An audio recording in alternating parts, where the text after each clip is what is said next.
Nalini ID பார்க்க YouTube சேனலூடாக உங்களை சந்திப்பதில் மகிழ்ச்சி.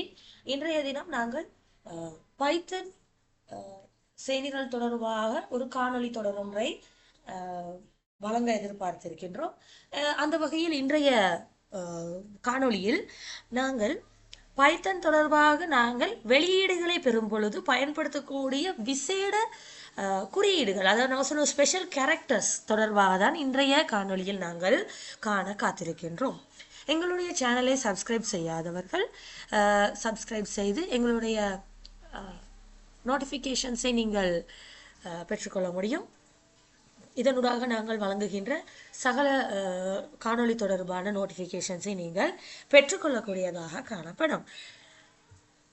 ஆகவே பைத்தன் செயலிகளில் வெளியீடொன்றை பெறுவதற்காக நாங்கள் பயன்படுத்துகின்ற அடையாள சொல் பிரிண்ட் என்று கூறுவோம். பொதுவாக பைத்தன் செயலிகளில் அடையாள சொற்கள் எழுத்து பேதத்தை கொண்டவை, அதாவது நாங்கள் சொல்லுவோம் கேஸ் சென்சிட்டிவ், அதாவது சகல விடயங்களும் சிம்பிள், அதாவது நாங்கள் சொல்லுவோம் லோவர் கேஸ் எழுத்துக்களில் காணப்படும். இப்போ உதாரணத்துக்கு நாங்கள் பாருங்க, இங்கே கேபிட்டல் பிரிண்ட் நீங்கள் டைப் பண்ணுவீங்களாக இருந்தால் எங்கள் கலர் மாறி காட்டுதா? காட்டாது. இப்போ இதில் பாருங்க, நான் பிரிண்ட் பண்ண சொல்கிறேன்னு ஏதோ ஒரு சொல்ல எங்களுக்கு என்ன எரர் வருது, என்ன எரர் இது? இந்த மாதிரியான ஒரு எரர் நான் சொல்கிறது தொடரியல் வலு, சரியா? நேம் பிழை.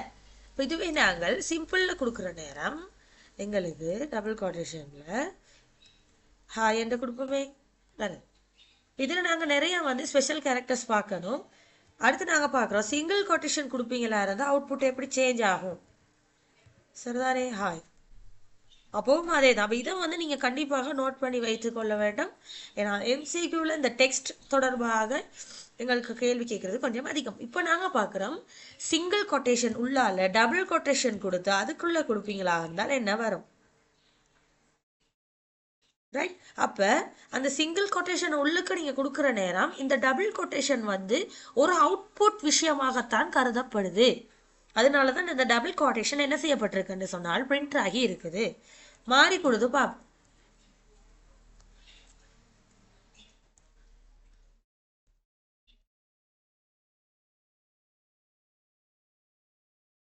அப்போ டபுள் கொட்டேஷனோ அல்லது சிங்கிள் கொட்டேஷனோ அதன் ஊடாக அதற்கு உள்ளுக்கு நீங்கள் கொடுக்குற நேரம் இன்னொரு கோட்டேஷன், அந்த கோட்டேஷன் என்னவா வரும், ஒரு அவுட்புட்டில் காட்டப்படும். அதை நீங்கள் கவனித்தில் கொள்ளணும், சரிதானே? இதே நாங்கள் இன்னொன்று பார்த்து கொள்ளுவோம். பிரிண்டில் 3 டபுள் கோட்டேஷன் பாவிச்சா எப்படி வருது? இப்போ இதெல்லாம் நாங்கள் செக் பண்ணப்படாத விடயங்கள். பாருங்க, நார்மலாக பிரிண்ட் ஆகி வருது, விளங்குது? இப்போ அதே மாதிரி சிங்கிளில் பார்ப்போம்.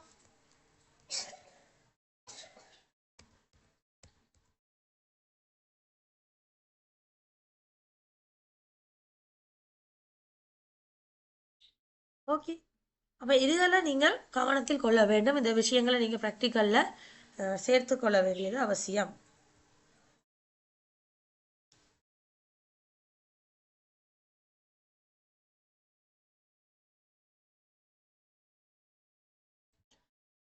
ரைட். அப்போ இதுதான் நாங்கள் முதலாவதாக நான் உங்களுக்கு சொல்ல நினைத்த விஷயம். இந்த டபுள் கோட்டேஷன் தொடர்பாக எங்களுக்கு இருக்கிற விஷயம் 3 வருமா இருந்தால் அது சிங்கிளாக பிரிண்ட் ஆகும். ஏன்னா நான் முதலே சொன்னேன் தானே, அடுத்த முதல் 2ல் நாங்கள் முதல் சிங்கிள் கோட்டேஷனில் கொடுக்கக்குள்ள நாங்கள் இப்போ பிள்ளைகள் என்ன எத்தனிப்பாங்க, 2 கோட்டேஷனோட பிரிண்ட் ஆக வேண்டதை எதிர்பார்ப்பாங்க. அப்போ அப்படி இல்லை, ரைட்? அப்போ 3 வரக்குள்ள பழைய மாதிரியே சிங்கிள் கோட்டேஷனுக்கு சமனாக வேலை செய்யும். ஓகே, அடுத்ததாக நாங்கள் அதில் பார்க்குறோம் ஸ்பெஷல் கேரக்டர்ஸுக்குள்ள வாரம், சரியா? இப்போ எனக்கு வேணும் உங்களுடைய உயர்தர பிரிவும் உங்களுடைய பாடமும் பிரிண்ட் ஆகணும், ஆனால் அடுத்தடுத்த வரியில் பிரிண்ட் ஆகணும். இப்போ நார்மலாக நாங்கள் கொடுத்தா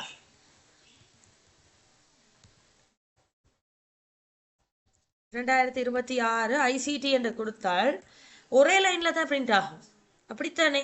இப்போ எனக்கு அப்படி வேண்டாம், நான் சொல்கிறேன் அடுத்தடுத்த வரியில் எனக்கு தேவை பிரிண்ட்.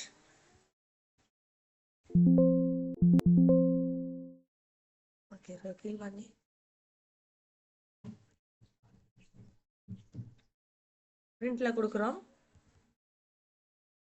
A லெவல் 2026 அடுத்த வரி அப்படின்றத காட்டுறது \n நியூ லைன் அப்படின்றதால அர்த்தம். இதன் பிறகு ICT பாருங்க. அப்ப இந்த பேக்ஸ்லாஷ் என் அப்படின்றது என்னத்தை சொல்லுதுன்னு சொன்னால் அடுத்த வரி அப்படின்றத குறிக்குது. ரைட். அப்போ நாங்கள் ஒரு அவுட்புட் காட்டக்குள்ள எங்களுக்கு நிறைய பிரிண்ட் மெசேஜ் தேவையில்லை. ஒரே சிங்கிள் பிரிண்ட்ல எங்களுக்கு தேவையானது அவுட்புட் எங்களுக்கு எடுக்கக்கூடியதாக இருக்கும் அப்படிங்கிறத நாங்கள் சொல்கிறோம். ஆகவே புதிய வரிக்காக நாங்கள் பயன்படுத்துகிற ஸ்பெஷல் கேரக்டர் நியூ லைன். அடுத்தது நாங்கள் பார்க்குறோம் ஒரு இடைவெளியோட ஒரு அட்டவணை மாதிரியான ஒரு அமைப்பு ஒரு அவுட்புட்டில் காட்ட வேண்டியமாக இருந்தால், உதாரணத்துக்கு லைட் பில் அந்த மாதிரியெல்லாம் நாங்கள் செய்கிறோம் தானே, கரண்ட் பில்லெல்லாம். அப்போ இத்தனை யூனிட் பாவிச்சிருக்கிறோம் டெக்ஸ்ட் வரணும், யூனிட் இந்த பக்கம் வரணும், அடுத்த வரியில் இந்த மாதத்துக்கான வாசிப்பு எத்தனைண்டு காட்டுறோம், அடுத்து முன்னைய வாசிப்புன்னு சொல்கிறோம், அது எத்தனைண்டு சொல்லி காட்டுறோம். அப்படி நாங்கள் ஒரு அட்டவணை டைப்பில் தானே எங்களுக்கு அவுட்புட் பிரிண்ட் ஆகுது. அல்லது கடைகளில் நீங்கள் விலைப்பட்டியல்கள் பாருங்கள், என்னென்ன ஐட்டம் பர்ச்சேஸ் பண்ணுறீங்க, இந்த பக்கம் அதுக்கான பெருமானம், அப்படி எங்களுக்கு ஒரு அட்டவணை டைப்பில் அது அவுட்புட் டிசைனிங். அதை தான் நாங்கள் இங்கே பார்க்குறோம். அப்படியான இடங்களை நாங்கள் பாவிக்கிறோம். இந்த டப் அப்படின்ற ஒரு ஸ்பெஷல் கீயை தான் பாவிக்கிறோம். உதாரணத்துக்கு இதுக்குள்ள இப்போ நாங்கள் கரண்ட் பில் விஷயத்துக்கே வருவோமே, ப்ரீவியஸ் ரீடிங் சரிதானே, ப்ரீவியஸ் ரீடிங் அப்படின்னு சொல்லி ஒரு ஸ்பேஸ் வரணும். அப்படின்னா /T அப்படின்றத பாவிக்கணும். டேப் டி அங்கால ரீடிங் காட்டுறோம். நான் சும்மா உதாரணத்துக்கு இப்போ நாங்கள் போடுற 2500 நாங்கள் கோடிங் நாங்கள் செய்யலே. முதலாவது வரி அடுத்த வரிக்கு போகணும்னு வைங்களே. இப்போ நாங்கள் மேலே படிச்சிருக்கோம், அடுத்த வரிக்கு போகிறதுக்கு என்ன /N படிச்சிருக்கிறோம், அதில் போடுறோம் current month reading. Current reading அது போடுவோம். அதுக்கு என்ன செய்யணும், இப்போ ஸ்பேஸ் வந்து தானே பிரிண்ட் பண்ணணும், டப் பண்ணணும். அதுக்கு ஒரு கரண்ட் ரீடிங் ஒன்று நாங்கள் சொல்கிறோம் 3500. சரி பாருங்க, இப்போ அவுட்புட்டை பா. Right. Previous reading 2500, current reading 3500 வந்துருக்கு. இப்போ எங்களுக்கு இங்கே அவுட்புட்டில் எங்களுக்கு கொஞ்சம் அந்த அலைன்மெண்ட் பிரச்சனைகள் இருக்குமா இருந்தால் இன்னொரு டப்பை போட்டு நாங்கள் அதை செட் பண்ணிக்கொள்ளணும். புரியுதா பிள்ளை? அப்போ இதுதான் டப் கீ. அப்போ நாங்கள் இங்கே 2 ஸ்பெஷல் கேரக்டர்ஸ் படிச்சிருக்கோம், ஒன்று நியூ லைன் இன்னொன்று டப்ன்றதை படிச்சிருக்கிறோம். இப்போ டப்ல அமைக்கப்பட்ட இடைவெளியை நீக்கிறதுக்கு பயன்படுகிறது ஆர் அப்படின்றத பாவிப்போம். ஸ்பெஷல் கேரக்டர் ஆர் என்பதை பாவிப்போம். நான் இதை காப்பி பண்ணிக்கொள்கிறேன்.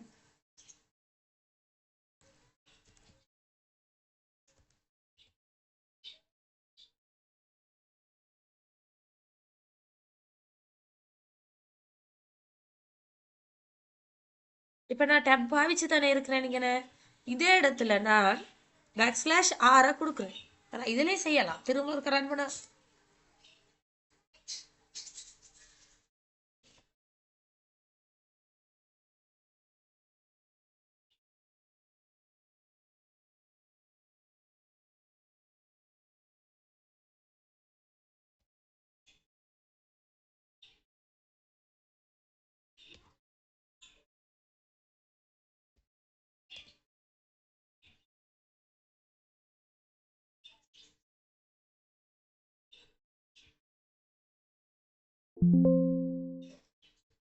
அடுத்தது இப்போ எங்களுக்கு இன்னொரு குறியீடு இதில் வரணுமா இருந்தால், இப்போ இந்த இடத்துல நாங்கள் எந்த குறியீடு ஏதாவது டைப் பண்ணணும்னு சொன்னால் அதையும் நாங்கள் இந்த இடத்துல என்ன செய்யலாம் அப்படின்னு சொன்னால் எடுக்கக்கூடியதாக காணப்படும். இப்போ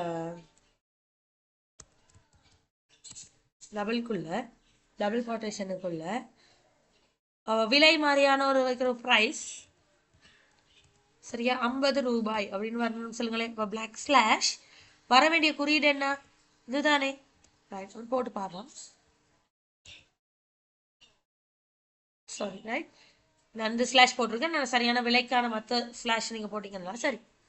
எந்த குறியீடு வேணாலும் நாங்கள் அந்த மாதிரி போட்டுக்கொள்ளலாம். மேலே டபுள் கோட்டேஷன் வேணுன்னாலும் ஸ்லாஷை போட்டு அந்த குறியீடை போடலாம். அதே நேரம் டபுள் அடைப்புக்குறிகள் போடலாம் என்றாலும் அதை நீங்கள் போடக்கூடியதாக காணப்படலாம். சரிதானே? ரைட். அப்போ இதுக்கள் தான் நாங்கள் வந்து ஸ்பெஷல் கேரக்டர்ஸில் பார்க்குற விடயங்கள்.